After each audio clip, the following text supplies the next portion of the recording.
I'm Danielle McCartan here from All-Star Collectibles in Pompton Plains, New Jersey, with Dellin Betances, 3-time All-Star, New York Yankees pitcher. First of all, you're a New York, New Jersey hometown guy. First, who was your favorite Yankee growing up? For me, I'll probably say it was Jeter, Mariano, and Bernie Williams. Those are my three guys.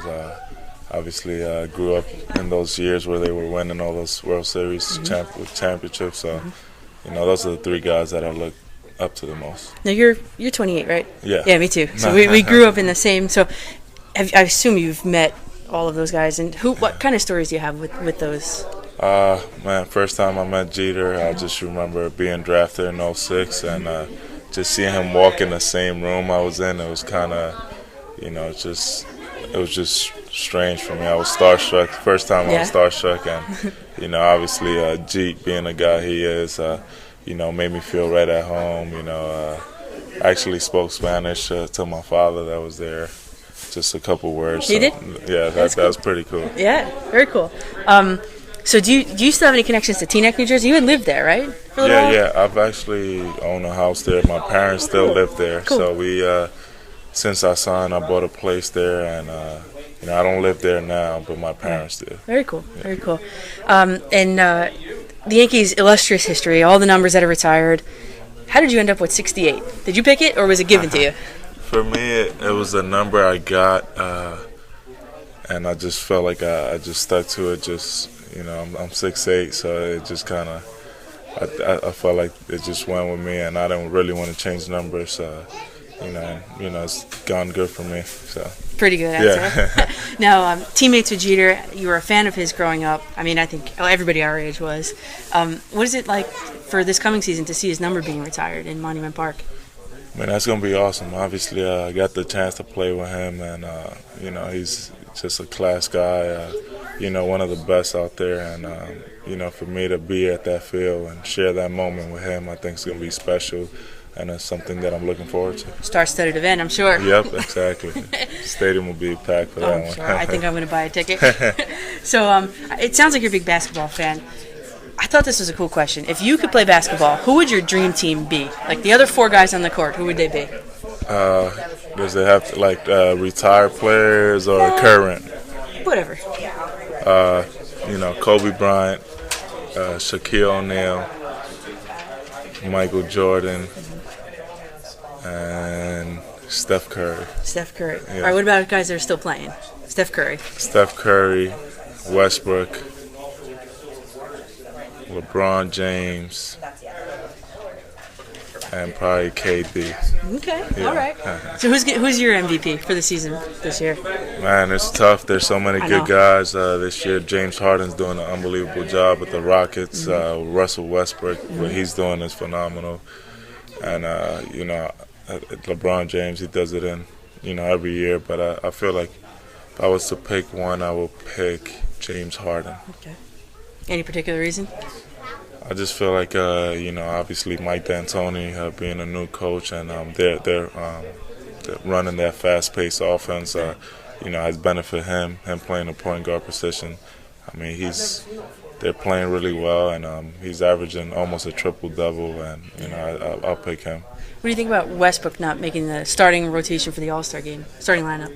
It was, for me, I'm a big fan of Westbrook, so it was kind of disappointing. Yeah. Obviously, he's very deserving to start. I mean, not many guys has averaged triple-doubles, and it's hard to get a triple-double in a game. Yeah. He's averaging a triple-double in the season, so for him not to get picked as a starter is disappointing. But, I'm sure he'll get his chances to win MVP once he's in the game. I'm sure, yeah. So, have you ever, because I saw an article that you said you would want to dunk over CC Sabathia. Have you gotten the chance yet?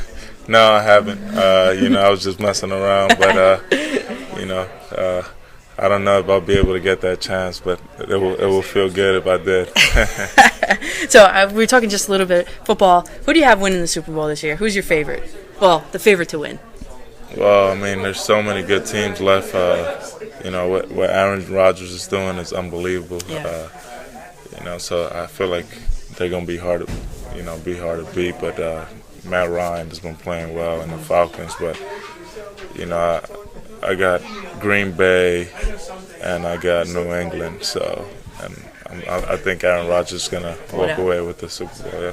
So tomorrow night I'll be there too. You're going to be honored in New York at the BBWAA dinner. It's the Willie, Mickey, and Duke Award. You're receiving it with Andrew Miller and Aroldis Chapman. What's that going to be like? It's going to be fun. I don't think Chapman's going to be there, but it's going to be nice to see Miller. Obviously, we weren't together for very long, but the time we were together, it was a special thing. Just to be able to watch those guys pitch behind me, I enjoyed it a lot. Now, moving into the 2017 season, you got a 98-mile-an-hour fastball, 84-mile-an-hour slurve, 2.16 ERA in your career. What will you be zeroing in on improving this spring training? For me, it's just, keeping my consistency throughout the year. Working on lowering my walk totals. I did last year, but hopefully I can get that down a little bit this year. And just working on the small aspects of the game, being able to hold runners better and, defense part. Now, does it hinder you that you're a big guy moving towards home plate a little bit in the pickoff move? Yeah, I mean, it's something that I never really worked on as much, but I feel like, they've taken advantage of that part of my game, so I feel like that's something that I got to work on, and I've been working on this offseason. So having Chapman back? It's fun. That guy's a workhorse. I love seeing him pitch, and it's going to be nice handing him the ball at the end of the games. And hype leading into this season. Which prospect are you most excited to work with? For me, I want to see, obviously, Clint Frazier. Heard a lot of good things about him, and Gleyber Torres. I mean, what he did in the fall league is pretty impressive. Me playing there, obviously what he did at that age, I think it's going to be fun to watch him. Now you're going to be in the World Baseball Classic real quickly. The Dominican Republic won it last year. Yeah. Is that a little bit of added pressure for you, joining that team now? I mean, it's going to be fun. A lot of the people back home and DR, they're excited, so I'm excited to play. I think it's going to be a lot of fun, and for me, I'll just try to go out there and do my job. And so last question here. We've witnessed the Yankee Dynasty as fans. Is this the start of a new one? I hope so. I mean, I want to be a part of it. There's nothing like winning here in New York. Just being a fan, I got to watch a lot of these guys win, and the parades. There's nothing better than that. So hopefully I get to experience that, and that'll be awesome. Have you ever gone to the parades? No, I've never gone, but I always watch them. Yeah, me too. I went to one. Okay. It was a disaster. Okay, I'm Danielle McCartan. This is Dellin Betances, and thank you.